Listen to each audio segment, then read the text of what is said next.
I always wanted the Canadian Protein brand to stand for something more, and I wanted it to stand for something that was more emotional than anything, because that is the most impossible thing to replicate. You cannot replicate the emotions of when somebody looks at, consumes, tastes, purchases that brand. You can't do it. One of the things that you always say is that when you look for inspiration for brands, you don't always necessarily look in the same industry, but you actually look for inspiration outside in other industries. And I thought about that the other day when I was actually shopping for a shower head of all things. And one of the things that I was looking at, I was scrolling through Amazon, whatever, and a lot of the shower heads were focused on the technical aspect of it, that of all these different filters, and it has the best water quality, and it has the highest water pressure, and all these sorts of things. And that has always been how every shower head company has always advertised their products. And I came across another brand that was totally different.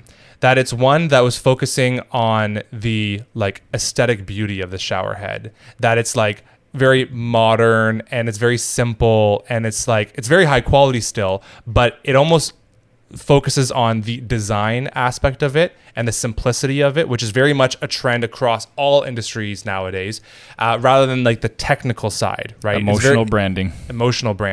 And it took it one step further of saying that in the shower head, the installation is very easy. You can do it yourself. You can take it and with one click, whatever one screw it's on.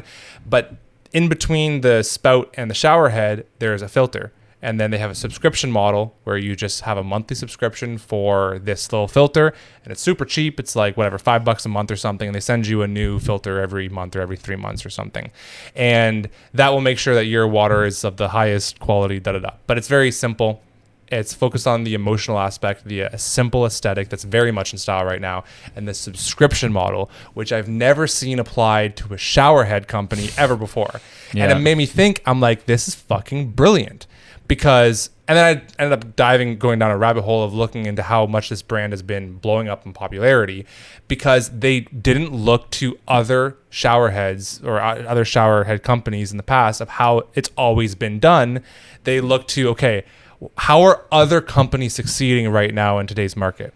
Subscription models is fucking huge. You and I have already talked about all the time in terms of how guaranteed recurring revenue has a much higher value multiplier when you're looking at the value of the business compared to just one-off sales. Yeah. So everyone's trying to go the subscription model, but also two, in terms of how they're positioning their brand and showcasing their brand in the market. It's not like how they've done previously. They've looked to kind of new booming companies of how they're positioning their company. Yeah.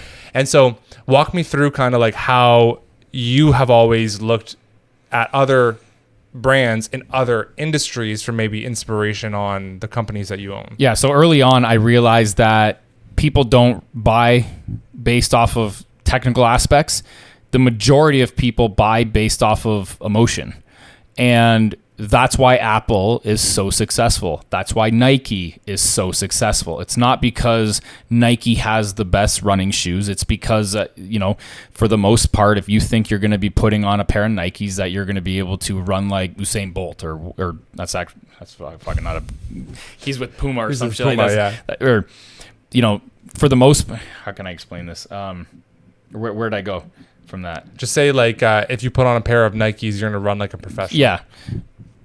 If you put on a pair of Nike shoes, it makes you think that you can, win a 100-meter dash at the Olympics or whatever the case is, right? You're going to be an amazing runner. And,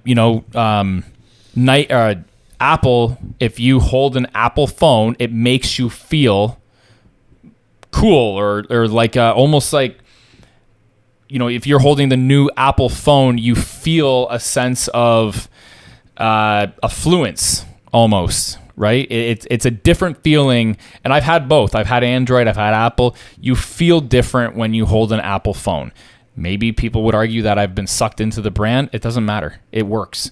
And I've always wanted to adapt the Canadian Protein brand to the emotional branding side of things where, it's not focused on technicalities, because anybody can copy the technicalities of things.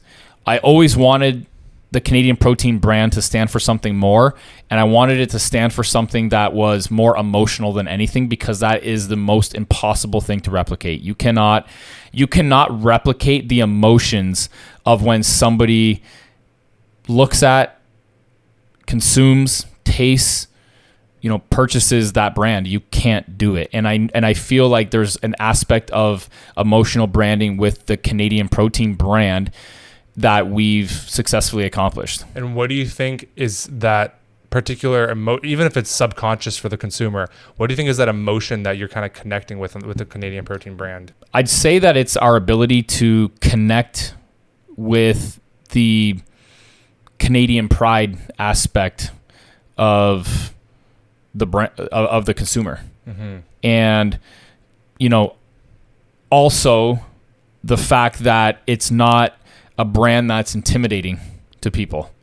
It's not a brand that, their marketing has unrealistic, athletes showcased all over it. You mentioned in a previous video that our brand is for the average gym goer that wants to be in better shape. Now, that's not to say that we don't have even professional bodybuilders consuming our brand, which we do, professional athletes in the CFL, Olympians, what have you.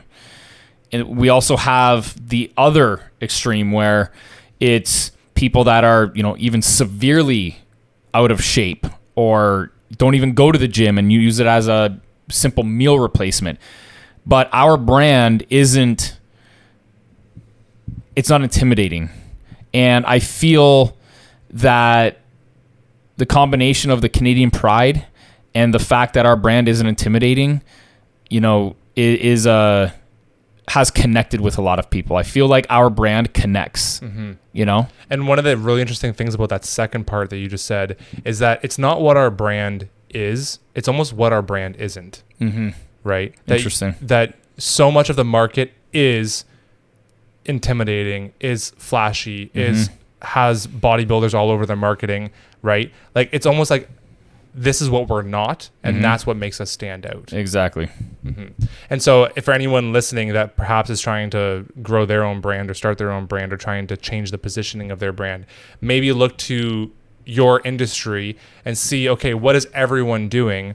But rather than what am I doing differently, it's what can I go without that could actually potentially position my brand to stand out. Exactly. Yeah, I love that concept. And like your showerhead example, like Canadian Protein, how I didn't look to other brands in the industry. I looked to other brands that I enjoyed myself. Mm-hmm. I like Apple. I like Nike. I like Nike. Mm-hmm. Those brands attracted me, and I wanted to figure out, well, why do those brands attract me? It was because of their emotional branding that they adopted. Mm-hmm. So, instead of looking into your own industry, like you said, one of the easiest ways to potentially stand out is to look into other juggernaut brands and what they're doing, and then introduce it into whatever it is that you're producing in terms of a service or product. Mm-hmm. And last year you acquired a struggling golf course, and that was on the verge of bankruptcy. And we've been in the last couple of years working to turn that, or in the last year, working to turn the business around, and have been doing quite well so far. What would you say? What would you say in terms of how you apply the same sort of logic to now the golf industry? Yeah, I mean, the golf industry operates like a legacy business. It's slow to, adopt change. It's slow to. It's very slow. It's unreasonably slow, to be quite honest. It's unwavering in their ability to accept new rules. Again, change. I did not want to. I think not being an avid golfer actually helped me, or not being from the golf industry was the one thing that kept that course alive. And our ability to look at things from a different lens, which is basically good business practices, and introduce it into a dying business, but not just a dying business, a legacy style business that, otherwise would have slowly changed over time. Whereas what we did was rapidly change it. And now even in our second year, we're going to probably do fairly well, if the trajectory stays. And the last business that it definitely has an example of this is the real estate investing business, Coachwood Capital. How would you say that you either looked to other investment companies, or in this case, not looked at other investment companies, and how you differentiated Coachwood Capital? I think it was, obviously you always want to, I love barriers to entry. This was something that was very difficult to put together. The nutritional company was difficult to put together. Obviously taking over a dying golf course is difficult. There's a lot of, nuances and things to navigate with those style businesses. But in terms of Coachwood Capital, it was lack of competition, really. A lot of people were doing it. I wanted to do it. So I looked to my own desire for something, realized there wasn't really anything out there to be able to offer that. So I wanted to do it. It was even more attractive because it was even that much more difficult to offer.